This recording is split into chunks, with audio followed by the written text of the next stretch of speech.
Everybody ready to go? Not yet, hang on.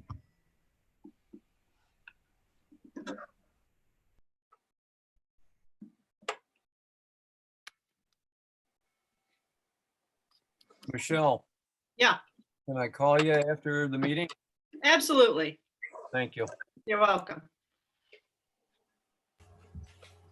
I figured I caught you at a bad time today, Gary.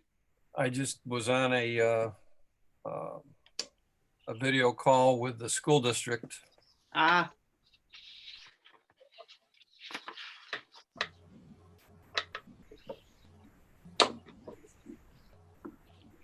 we're gonna have a fireside chat with Reed again tonight. There you go. Absolutely. I don't see the crackling fire there, though. No. Okay, we should be good. All set, Pam? Yep. There's John. Okay, I'll call the meeting to order for the Village of Victor Board of Trustees for Monday, May 18th, 2020. And we'll rise and do the pledge to the flag. Mike, Deputy Mayor, can lead us through the pledge. Pledge allegiance to the flag To the flag of of the United States of America to the and republic, to the republic for which it stands, one nation, under God, indivisible, indivisible, liberty, justice for all. Thank you, Mike. Welcome, everybody, and anybody who in the public who might be watching tonight. Appreciate you participating in the meeting. And before we start tonight, I'd like to just take a minute to pause for some silent reflection for all of the victims of this COVID-19 pandemic, and their families, and also for families, especially like right here in our area, who've lost loved ones, not necessarily due to the pandemic, but they've lost loved ones and can't really properly celebrate their life during this time. Let's just take a moment and reflect individually on that situation.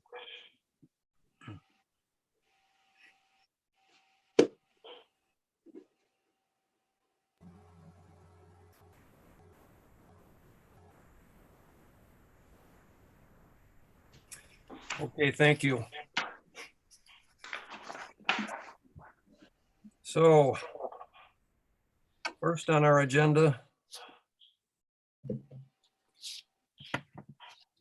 we don't have anybody. Okay, we'll do the clerk's report first. I have a resolution to accept the meeting minutes from our May 4th meeting. I'll make the motion. A motion by Carol, I'll I'll second second it. that. Oh, go ahead, Bob. second by Bob. Any comments or additions, corrections on the minutes? Hearing none, all in favor? Aye. Aye. Any opposed? None. Motion carries. And I have a resolution to accept the payment of bills, abstract number 24. Is there a motion to accept the bills? I'll make the motion. Motion by Mike, I'll second it. second by Michelle. Any discussion? Bob, I know you had a couple of questions for Diane. I think you got them answered, right? They're all set, yes. Excellent. Anybody else? Any issues or questions on the abstract? Hearing none, all in favor? Aye. Aye. Any opposed? None. Motion carries. And I have a resolution for the year-end transfers and encumbrances. Is there a motion? I'll make the motion. Motion by Mike, I'll second it. second by Bob. Any comments on the year-end transfers and encumbrances? I can't believe we only have one.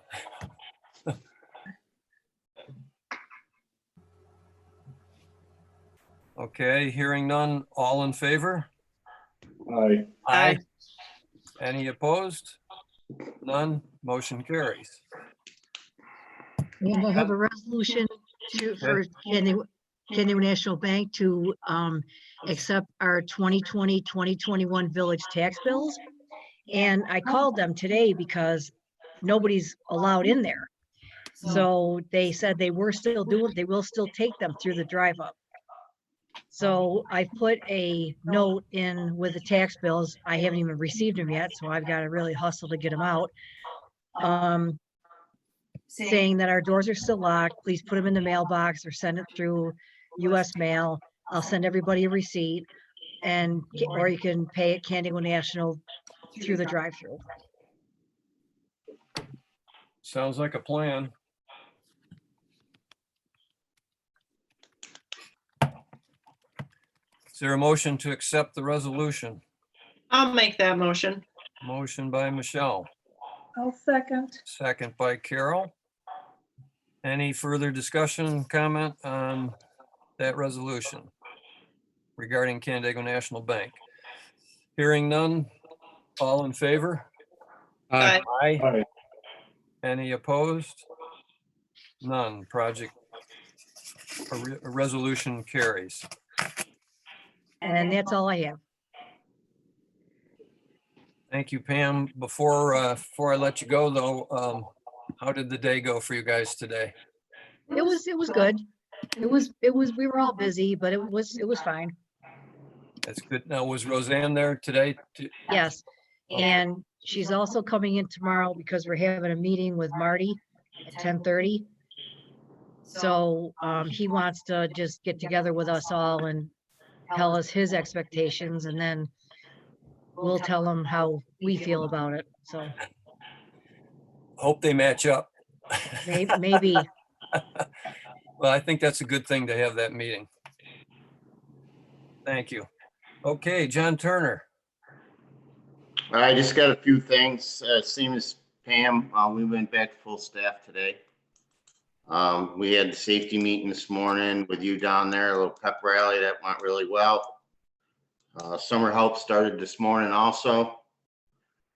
Tomorrow we're going to start putting new sewers in at East Street. And we're going to move on to doing some repairs on Main Street. And then up to Moore Ave, start putting water main in. I did find out something today because of the construction being released. Our stakeouts, the request form it's almost impossible to get them in.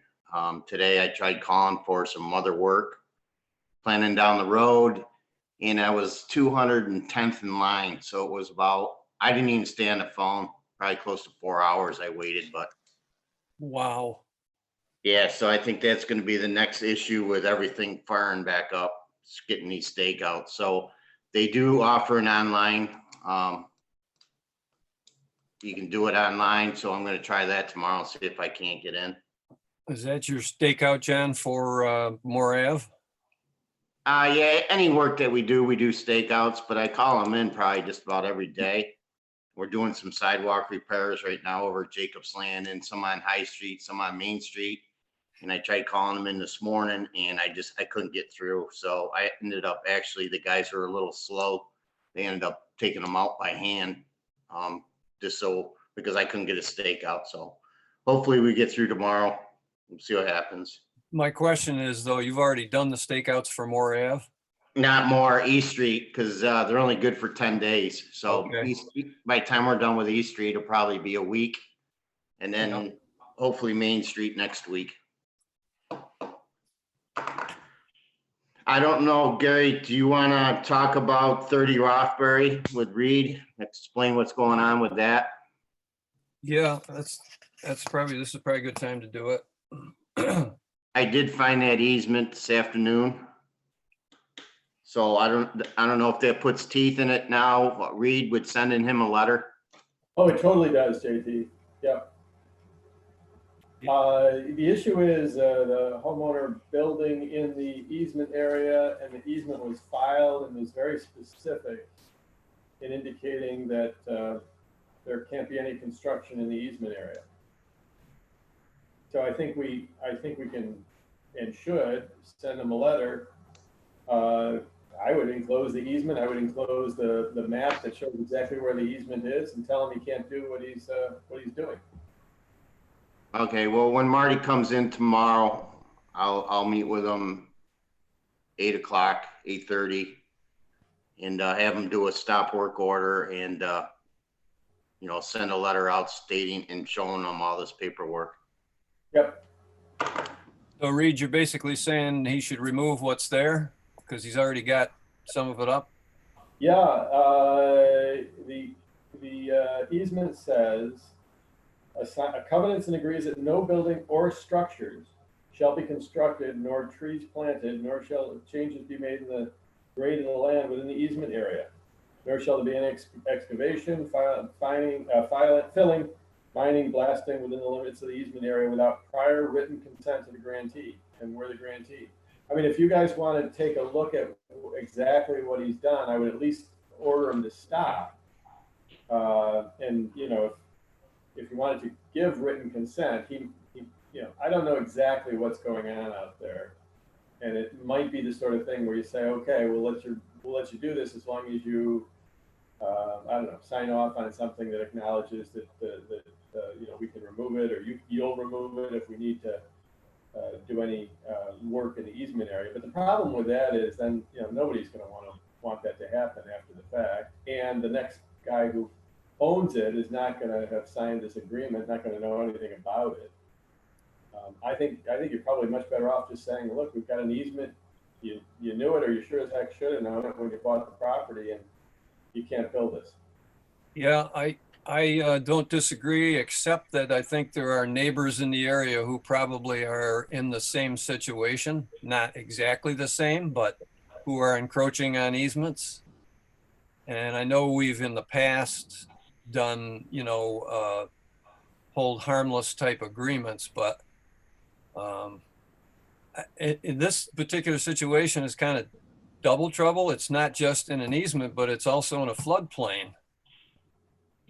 And, I think John and I were discussing it, and he's not doing like a major construction in that area. He's building a bridge, a little bit of a bridge over a portion of it. But regardless, if we keep having the type of rains and things that, that we've had the last couple of years during the summer months, that is our retention, our drainage area.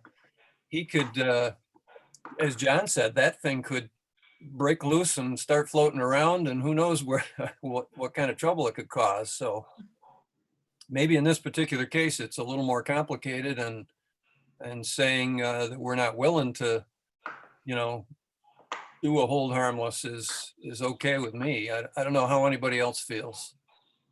Well, plus he didn't get a permit, so I mean, he's got a strike against him right off the bat. So I Exactly. mean, if he would have went for a permit and Marty or Doug or whoever would have reviewed the permit, they would have said, this is in a floodplain, first of all, and it's in a drainage easement, and you got to come in front of the village board. That's what the other residents did, when they put up the fences, but they went through the permit process. They just didn't start building a bridge in the middle of, a drainage easement. Yeah, and not only does he not have a building permit for the bridge, but if I'm reading that easement properly, Reed, he needs a permit to be in the floodplain as well. It sounds to me like two separate permits are needed. Yeah, I think so. I think that's correct. So How big is this bridge? It's probably 75 feet long, probably 5 foot wide. Wow. Yeah, what happened was, which, and a lot of residents don't understand it, Mike, is he owns property all the way back. He owns 750 feet from the back of his house. Well, his entire backyard is a retention pond. So he wanted to build a bridge over the pond to the berm so he could get his lawnmower and his kids and play equipment and everything over to the other side of the berm, which I understand, but like I say, he didn't even go through the process of getting a permit. Who's doing the work? It looks like he's doing them himself. Yeah. It sounds like a horrible idea. I agree, but see what he did also is he put the burden on himself because when he did he did landscaping between him and his neighbor. So that made, so he couldn't get access to his back property. Right. So he said, well, I'll just build a bridge over the top of this retention pond and that's how I can get to it. Well, you can't just build a pond over a retention or a bridge over a retention pond. Yeah. Sounds like it's going to be a good bonfire. So, Yeah. It's quite extensive, actually. I mean, it's all pressure treated. I mean, he's probably got $5,000-6,000 into it. yikes. So you're gonna speak to Marty? Yeah, I'll talk to him in the morning. Yeah, I'll talk to him in the morning when he comes in. Okay, keep me posted on how that goes. I will. That's all I have, Gary, other than we picked up the flowers today and started installing them on Main Street. Did you pick up the entire flower order? You got Yes. everything? Okay, Yeah, we put all the baskets up today, but they're gonna start planting tomorrow. The weather's a little nasty today to be planting flowers, so tomorrow's supposed to be a nice day. now, did you pick up any of the baskets that they sell? Or is somebody else picking those up? I don't know who does that. Pam would know. I think the garden club does Garden it. Club. Okay, Yep. well, I know they do that. I just didn't know if they picked them up or if we did. No, right. we don't do that. Okay, thanks, JT. Trustees, anybody with any reports of any kind? Anything going on? Well, I've got a couple concerns. So the one I have to apologize for, if I totally missed this, but when I was going through the minutes, I don't understand the bucket truck and the insurance. So try and get this straight. I'm sure Reed will straighten me out if I don't.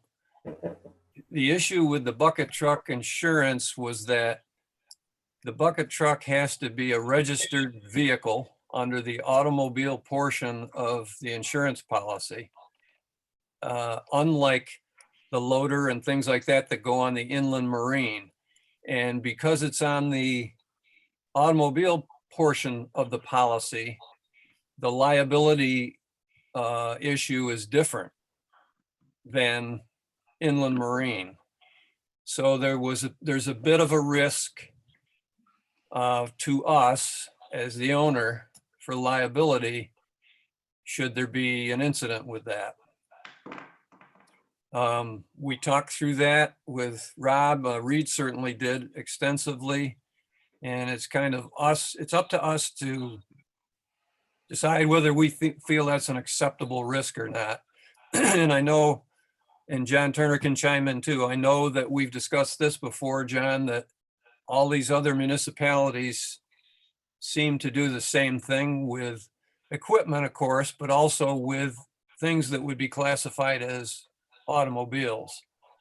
So how do they get around it? I don't know if everybody's just taking that risk or what, but Reed, I don't know if you have anything to add to Well, that. no, you've got the gist of it. Mike, obviously with a vehicle, because it's a licensed vehicle, the primary obligation goes to the owner of the vehicle, period. And so we've got an agreement that passes that on and shares the responsibility for it. But if the risk is for some reason, in excess of any kind of coverage, which is awfully hard to imagine, or not covered by the other, we're in the crosshairs. I think Rob's primary concerns were more that, well, if there's a claim that's made, it's going to affect our experience ratio, even though our experience rating, even though we're not the ones who drove it and we're not the ones who are ultimately responsible for it. We could get dragged into litigation when we don't need to be. And he had a number of issues that he wanted to raise with respect to the agreement. And the bottom line is, I revised the agreement in a handful of pretty minor ways, but got it to the point where he felt, well, that's as good as we can get it and we can live with it. And we've submitted that to the town to see if they find it acceptable. So, but when I read it, it says both municipalities will carry insurance. And whichever municipality is using the bucket truck, they will be responsible for the liability, personal injury, or property damage when it's in their possession. Correct. So obviously, we're going to get dragged into a lawsuit because we're the owner of it. But then we're counting on that language to be the resolution essentially between the insurance carriers who say, well, no, this agreement specifically indicates that because, in this case, the town of Victor was driving it, they agreed that their liability coverage would be in effect. I don't think you can do that.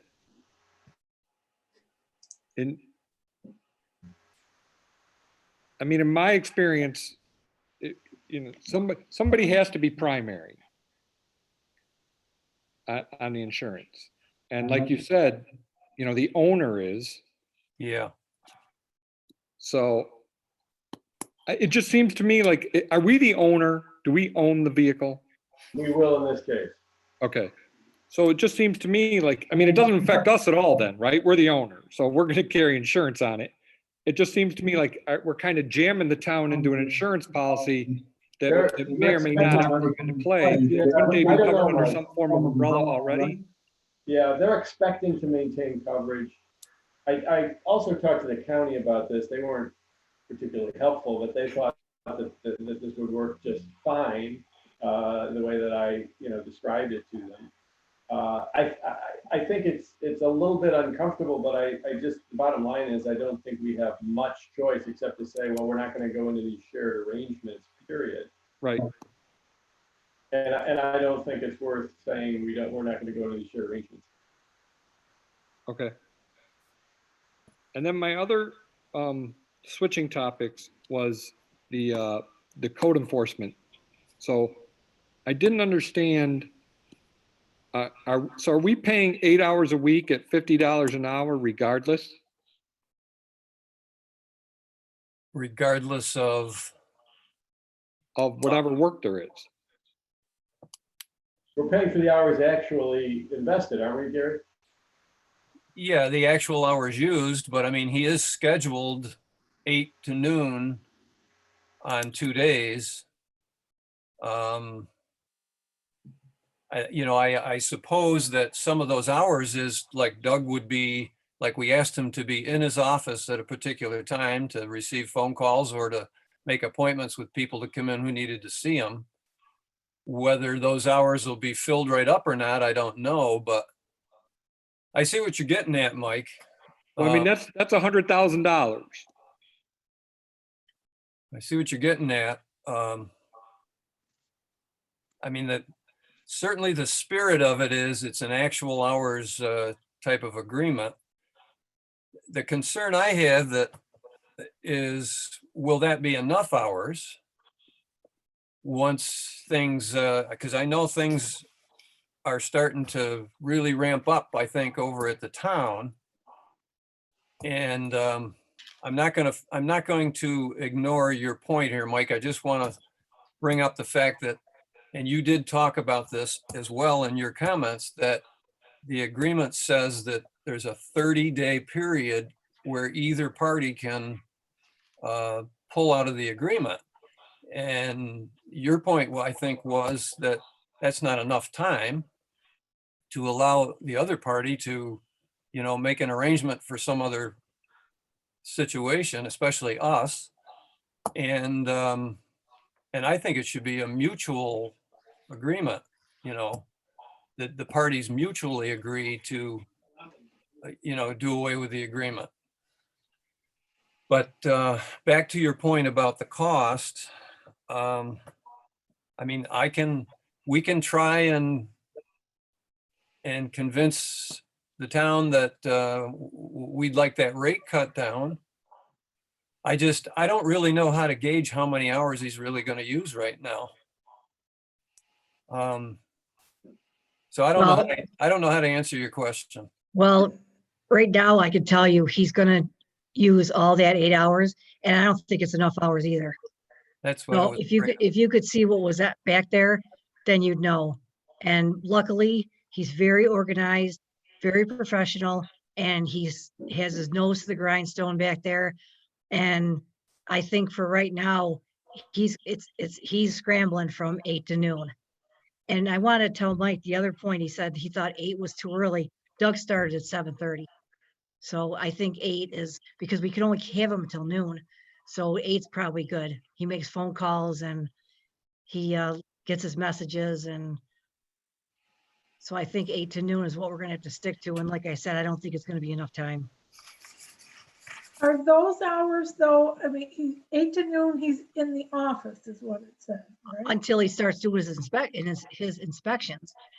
He has 8 hours, 2 days a week of village work. So either he's in the office or he's on the road, one or the other. Oh, okay, because it sounded like he would just be sitting in the office at those times and his inspections would be outside those hours. No, No, mm-mm. okay. All right. Okay, so at the current rate, at $8, we're back to my point that that's $100,000. Do we have that budgeted? I don't know if we do. I don't know if we do. I mean, I guess we don't. At this time, I'd have to speak to Diane. I don't know if have you spoken to her, Mike, about that? No, I haven't spoken to anybody since I sent that email. Well, so the calculations, so if we're paying them $400 a week, that's $20,800, not $100,000. Yeah. Wait a minute, what am I doing wrong? Okay, hang on a I second. don't know. It's just over 20,000. Yeah. 400 a week. So that's way under Doug's pay wage. So, well, it's in that range, but it's, Okay, that works out a ton better. yeah, Thank you, JT. thanks, JT. Because like I say, I envision it, I especially with somebody, in the beginning having to take over Doug's, I was going to use the term mess, but I mean, that's not really fair. Because I mean, if anybody came and went, Yeah, it's going to be a transition, you're right. So there's going to be extra hours spent there. And then, he's going to want to work, right? He's going to want to find things to do because they're trying to keep busy. So, my main question, I envision it at the end of the year being something about, in the 18 to 22 hours a week, when it's all said and done.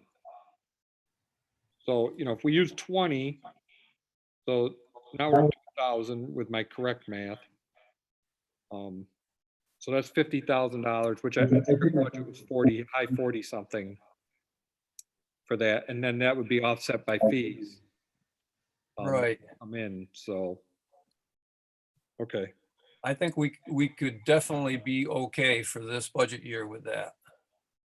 and do we know if, and this is a new question, if you don't know the answer, I certainly, but do we know if he has more than 8 hours available if we need him?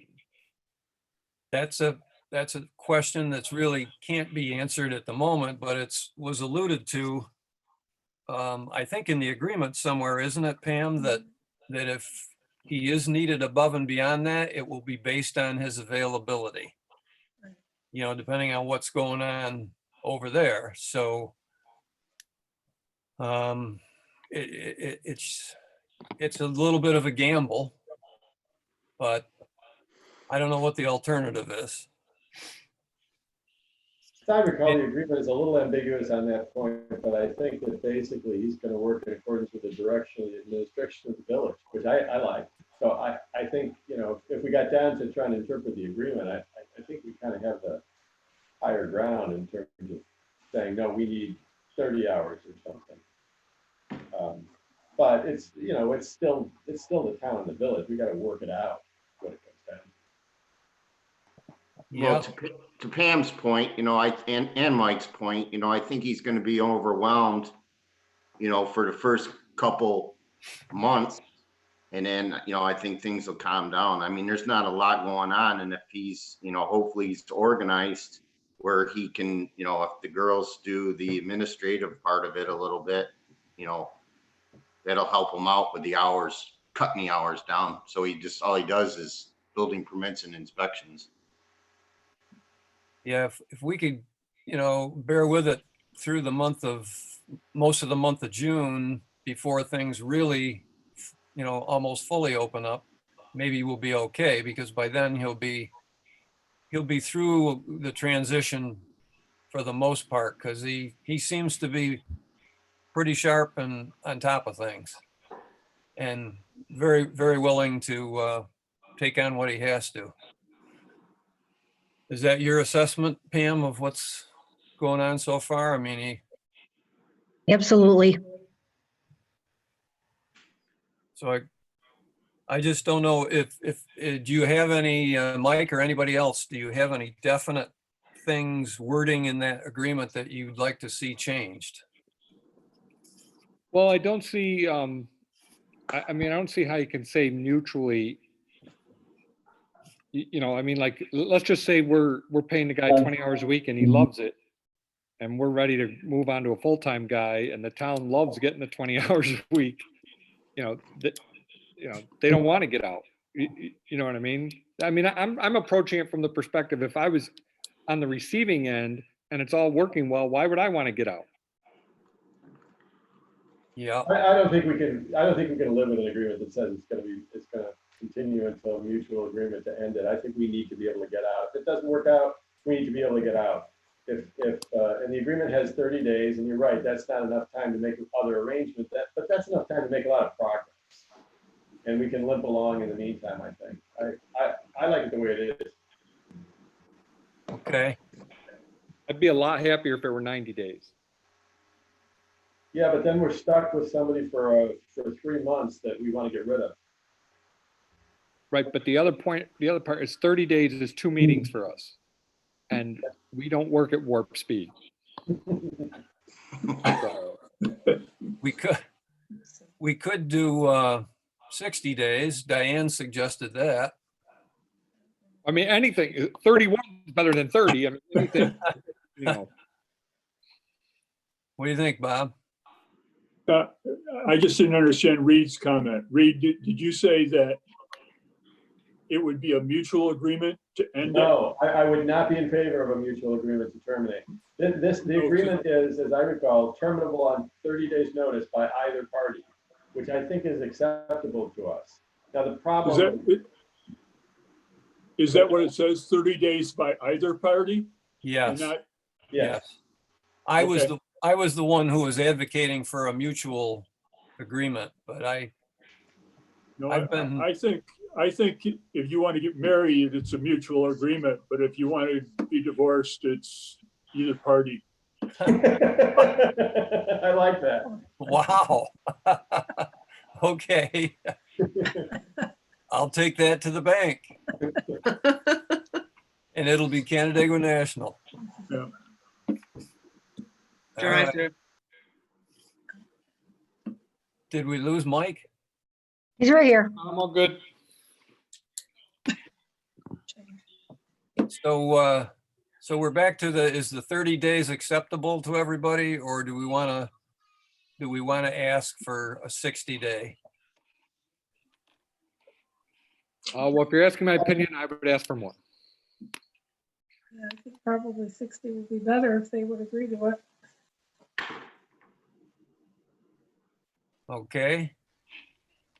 Michelle? Yeah, I agree. 60 is better.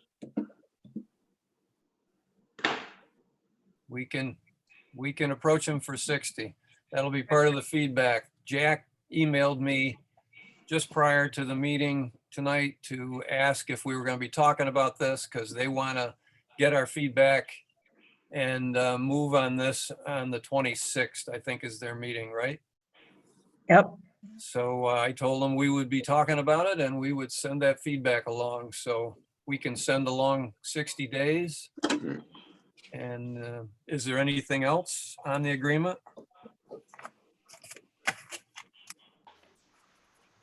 Reed, you felt you If were, we can get any type of rate reduction, Right? well, Yeah, I don't remember having any other, having any real concerns with the agreement. I think I might have made a couple of brief yeah, comments initially, but I guess I didn't realize we were talking about it tonight, so I haven't read it in a couple of weeks, but I don't remember anything. Nothing comes to mind that I thought was. well, you want me to try and negotiate on the price as well? I can see what they say. I'm not exactly sure how they came up with the $50 an hour figure. Diane did some figuring herself and she thinks like, I think it was $45 an hour, 35 she had on there, 35, but I'd try and shoot for 40 at least, because that's what we were paying last time. right, right, I think, in a negotiation like this, it makes sense to sort of negotiate from principle. And I think the principle of, wait a minute, you guys shouldn't be making a profit on us here. These are what your actual out-of-pocket costs are. How about we just reimburse you the actual out-of-pocket costs? I would start with Diane's position if you're going to negotiate and maybe compromise, sure. okay, I mean, in my mind, I have no scientific basis for it. In my mind, I was thinking 40. uh-huh, So, I think anything between 40 and 50 is certainly fair. And, it's mutual, right? We're helping them, they're helping us. I get it. It right, just, I think we're on the high end of the range. right. In Do the let them play with our bucket truck. in the past, I don't know if the $40 an hour, and it didn't start out to be $40 an hour, but it ended up to be. I don't know if that was to recover, benefits and everything, or if it was just, his hourly wage or what, but I don't think those guys make $40 or $50 an hour. And back then, they were doing the administrative work too. Well, that's where I got that's where my 50 came in, that would be $100,000 a year for an employee. So those guys aren't making 100K. No, If they are, I'll learn to be a code enforcement officer. So, well, I'll see what I can do. If anybody wants to join me, come on along. just tell them that if we don't get some sort of rate reduction, Mike's coming over. All right, I'll tell them. Anything else? Mike? No, I'm all good. Anybody else, trustees? A couple quick things. Urban Renewal met last week. We had a special meeting, and Reed, thank you for the resolution. Like the way you changed the language, that was great. We passed it. We let Tim know about it. He's very happy with it. I didn't hear anything from Jim Myers, but so that's hopefully taken care of now. The other thing that we discussed briefly at the meeting was I got a proposal from Kathy Rayburn about the facade program. And they would like to send out the facade program as we've done in the past, not really making any changes to that. But she also wanted to add a component this year with some COVID relief funds for businesses reopening to pay possibly for, PPE, signage, special signage that they might need at the businesses. And there was an item in there about helping them with rent and utilities. We talked about it. We, on URA, definitely had some concerns about the rent and utility part of it. I talked with Diane the day after the meeting, and she made the point that paying for equipment and helping people with their rent is not really part of the Urban Renewal Authority charter, whatever you would like to call it. So I did get back to Kathy, And I told her that we would participate in the facade program as we have in the past, but we would not be able to help anyone with COVID relief. And she understood that, and she was changing the wording of her letter, and hopefully we'll send that out this week. Okay, so that includes the signage and things like that? You're not gonna- Special signage, you know, the social distancing, whatever they might have to do with their business as far as COVID relief. Now, if it's a sign for outside their business, just like we've done in the past, we would fund something like that. We just, like I said, Diane thought we could get in trouble if we started handing out money for other things outside our mission. Okay, So, thank you for doing the resolution for the library. Appreciate that. I know you guys had a special meeting, and yeah, I've talked to Tim. He's very excited, and they're moving forward, you know, and we keep our fingers crossed that it all goes well. Right. We do have Daniel O'Brien, who had sent us a letter and a resume about joining URA. Definitely would like to come on board. He wasn't able to join our meeting the other night, but hopefully he will in July. So it looks like we have one new member. We still need another one. Hopefully we can come up with somebody before then. And then the other thing was that the revitalization group had a meeting last Tuesday. We reviewed the latest draft. It's pretty well complete at this point. We still have a few figures to put in there. Gotten some letters of support in. Still haven't heard anything from the state on whether they'll even do it this year. But if they do, we'll have it ready. And Labella has put together a survey that, you know, if they are accepting applications this year, we would use the survey to get the public feedback rather than having public meetings. Disseminate it, you know, as widely as we can. We talked about that. Carol, while you're on that topic, I wrote my own letter of support this afternoon and sent it to Kathy. And I was wondering, you know, there's some heavy hitters on the list: state assemblyman, state senator, U.S. senator. Has anybody contacted them in regards to a letter?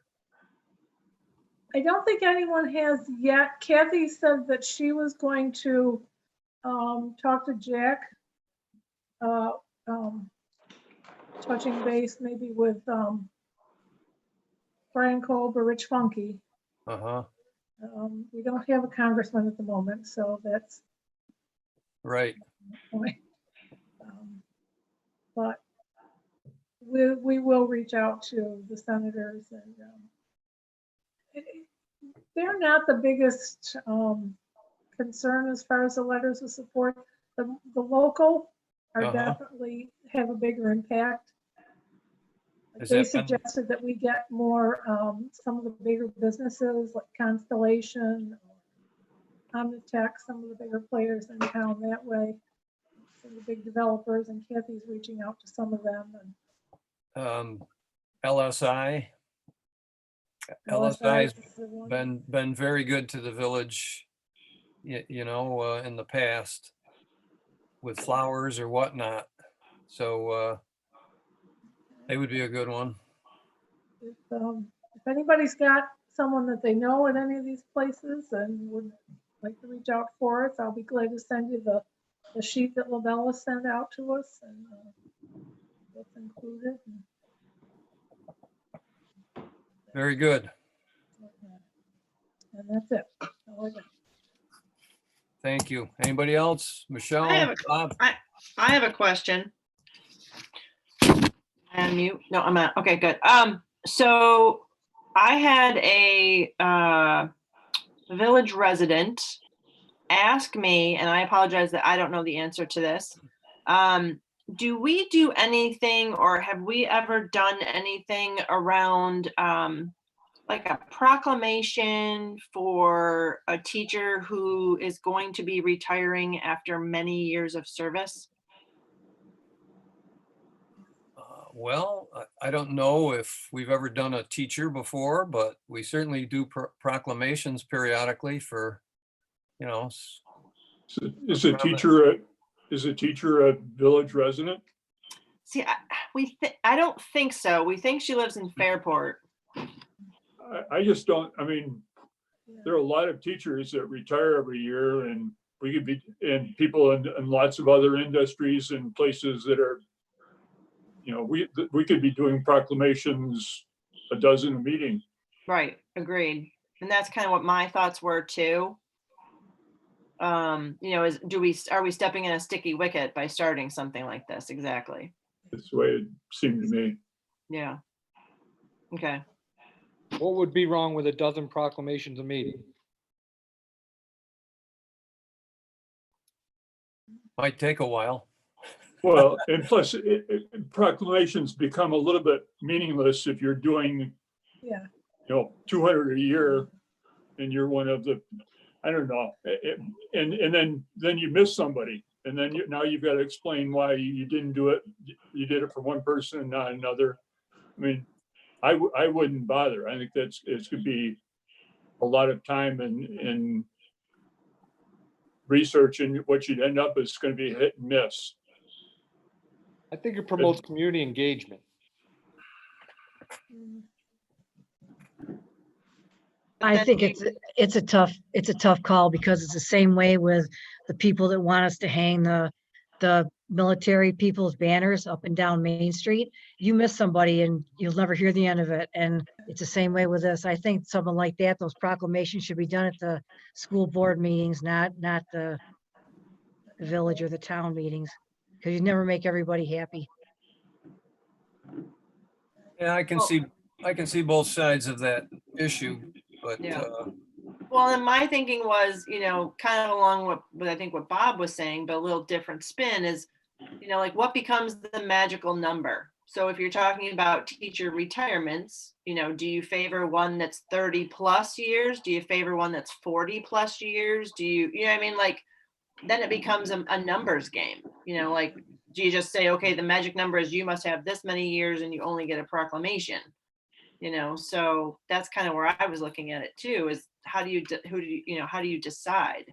And then do you only decide a village resident or a town resident? Is it okay if they're, you know, been a long time teacher in the village, you know, the Victor School District, but they live somewhere else? You know, those were my thoughts around it too. So it's fine. I just wanted to throw it out there because I didn't know, and I knew this was different than, you know, like say Bob getting it for tree board service. So I'll just go back to this person and say, you know, try and get it passed through the school board, because I think that's a little more reasonable. You know, to Pam's point, you know, she's a school employee, and if, you know, they, you know, maybe they should do something special for her.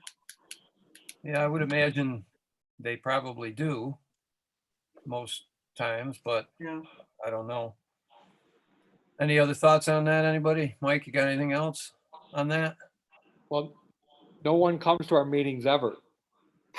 So I'm going to go back to promoting community engagement. And if somebody respected somebody else enough to ask for us to look into a proclamation for this or any other thing, I'd put, you know, 15 minutes into due diligence to make sure we're not, you know, proclamating a child molester or something. And, you know, these are the things. I'll tell you what, my daughter was featured on the news tonight because I asked the sports reporter to do it. So, you know, this is what makes the world go round.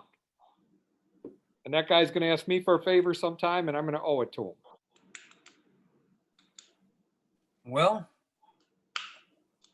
we It's can, not like they wouldn't get a seat if they came to the meeting. There's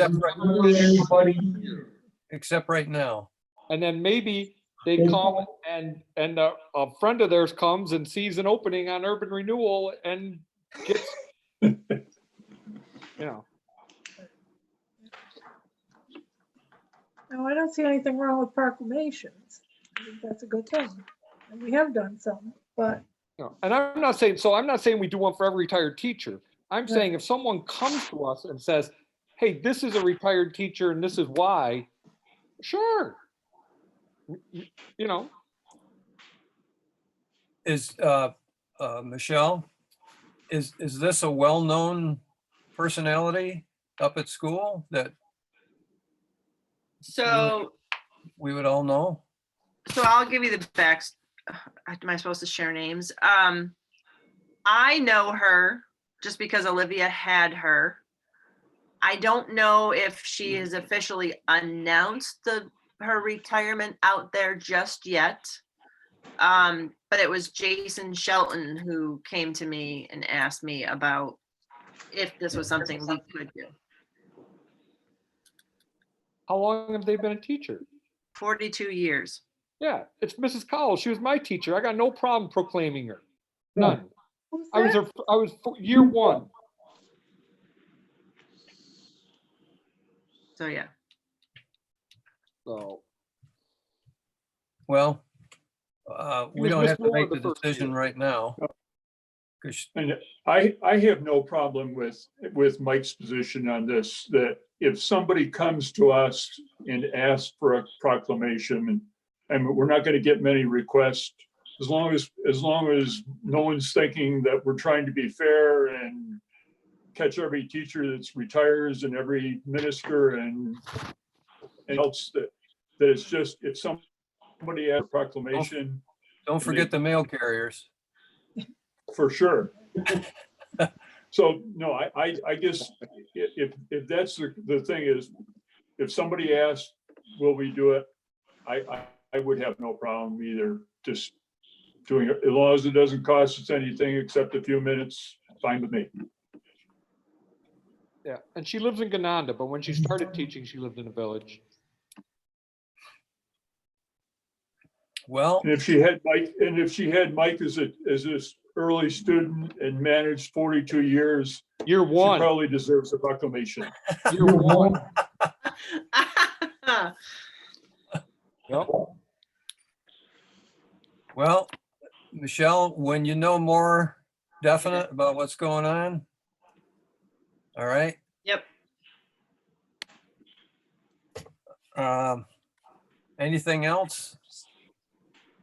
For me, I know Jean, I think, has reached out to Pam about trying to borrow our Zoom account for the tree board meetings, right, Pam? He did, and I found a way to let him do that, but by the time I got back with him, he said Leanna's husband has a Zoom account they can use. Okay, perfect. Okay, so no tree board this month, and then I should have library next week. Library board. So that's all I have. All righty. And just to follow up on the library a little bit, I sat in on a building and grounds meeting.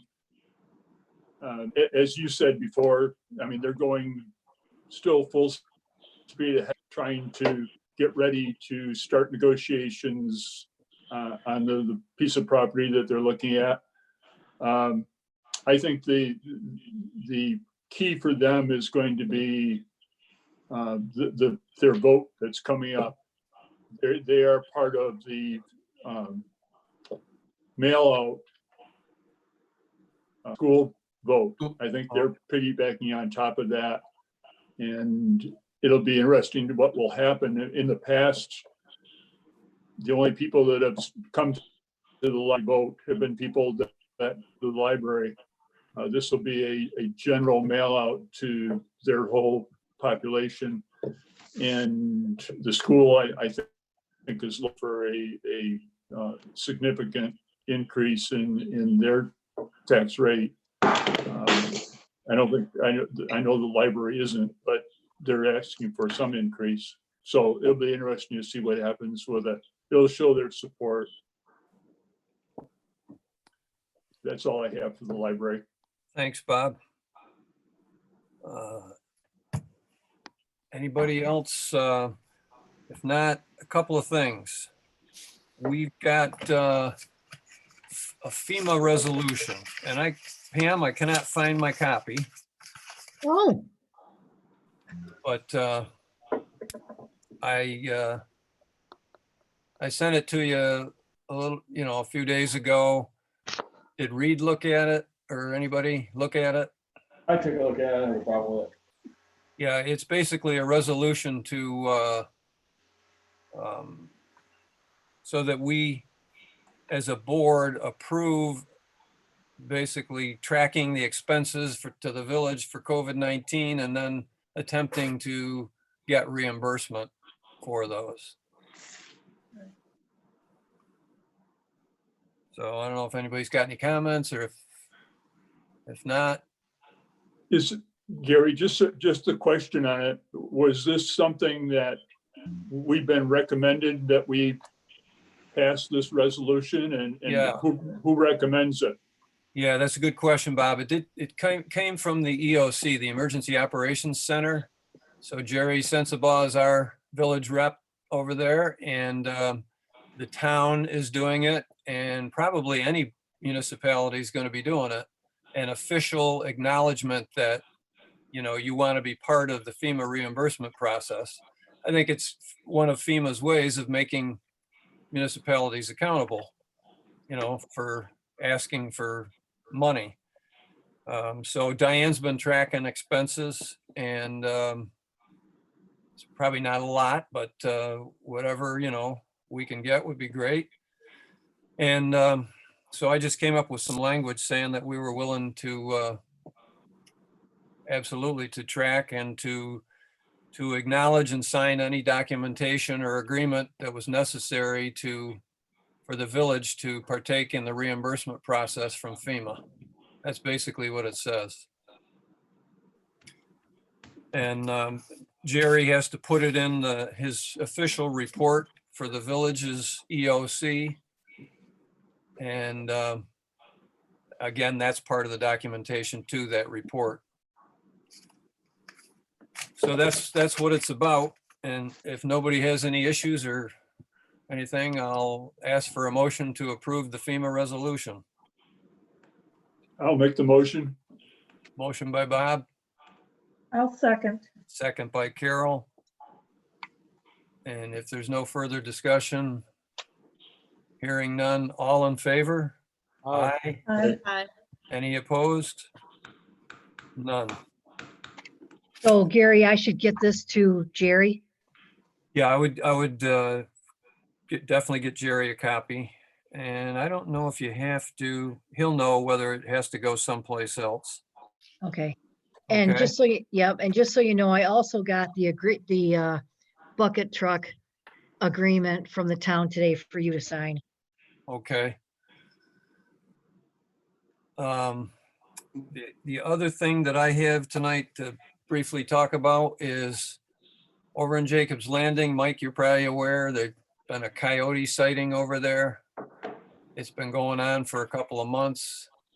It's mainly people on Ketchum that back up to the park, is my understanding. So last Monday, a week ago, I had a meeting at the lodge actually with Brian Emelson and a gentleman by the name of Scott Forbes, who lives on Ketchum. I don't remember his address. And he gave us the rundown on, sightings of the coyote that he's had and that neighbors have related to him. And Brian Emelson has been in contact with the DEC. I think we've talked about this a little bit before, and he's been issued a permit by the DEC to remove the animal. And the process is to hire a wildlife removal expert, or whatever they're called, wildlife operator. Yeah, you're supposed to hire one, and then they probably try to trap the animal and then euthanize the animal. So he's got a permit through the end of the year. Well, the problem is, contacted some wildlife operators in the area, and only one of them called back and it's a person from Honeoye, and the price is like $500 in a week, $550 for a week. And there's no guarantees. Maybe 40% chance you get them. So we had this discussion with Scott Forbes, and he understands, you know, from a village standpoint, that you're not going to want to, and I'm not asking the town to pay for this. I think this is a village issue because it really directly affects village residents. But anyways, if we fail, you know, and we're $500 out, then what? How many weeks are we going to do that? And I can't see just continually trying to trap an animal that, you know, you don't have very good odds of getting. So I wanted to hear comments from the rest of the board if you have any or thoughts on it. Mike's thinking about something. You can deputize me and I'll do it for 42 cents. I've had similar offers. So I guess the issue is whether or not that causes any you know issues liability wise for the village of Victor if DEC rules aren't followed. So that's the only thing that makes me hesitate. But I've also asked Mr. Forbes and anybody else over there to keep us posted on any increase in activity by the coyote and certainly any threatening behaviors or anything like that. Because if that's the case, you know, we're gonna have to do something. We may have to do something anyways. So how do you feel about hiring this wildlife operator? Would you rather we not do that? So this guy's gonna catch the coyote and take it somewhere else? Probably trap it and euthanize it. I Can think we hire anybody to shoot it? I don't know. Hey, What do you think? Gary, Yep. so I told you at pre-board that I would follow up DEC, so before we make a decision, let me call the DEC tomorrow. And like, you know, like we talked about at pre-board, maybe, you know, we might have to do a resolution about the firearms, Yeah. waiving that. Yeah. And in between a few of the people that I know that hunt, you know, maybe we could do it something that way, you know, with Gene Pratt or me or my brother or somebody like that, you know, if DEC will waive off on it, or like we talked about the other day, we could do a resolution to waive the firearm, you know, for this purpose. Yeah. I mean, in our code, you can't discharge a firearm. We have the ability to override that as a board, but We just dragged that coyote down to the town where the firearm was discharged. Well, it'd be nice if it was at the sewer treatment plant, because we could do that. Yeah, right. It's not that far. You just gotta push it a little bit further, right? Yeah, maybe we could push it down there and then do it.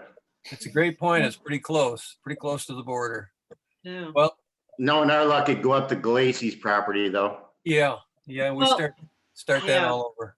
So I was gonna piggyback. So there were discussions in my little neck of the woods this weekend, and a few of my neighbors believe that they've got coyote sightings up here that they've caught on their house cameras.